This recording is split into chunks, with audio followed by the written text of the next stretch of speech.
BNP chairperson ও সাবেক প্রধানমন্ত্রী বেগম খালেদা জিয়ার শারীরিক অবস্থা অত্যন্ত সংকটময়, জানিয়েছেন বিএনপি মহাসচিব মির্জা ফখরুল ইসলাম আলমগীর।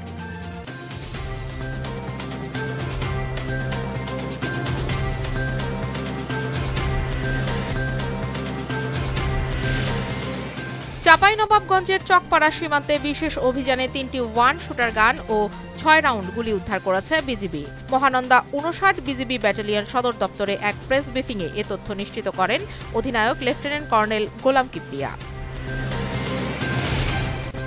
আরও ৩৯ জন বাংলাদেশিকে দেশে ফেরত পাঠিয়েছে যুক্তরাষ্ট্র। যুক্তরাষ্ট্রের একটি বিশেষ সামরিক ফ্লাইটে হযরত শাহজালাল আন্তর্জাতিক বিমানবন্দরে পৌঁছান তারা।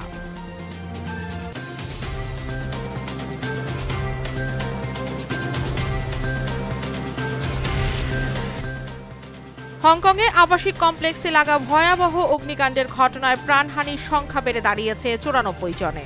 এছাড়া এ ঘটনায় আহত হয়েছেন আরও অন্তত ৭৬ জন। এদের মধ্যে ১১ জন ফায়ার সার্ভিস কর্মীও আছেন।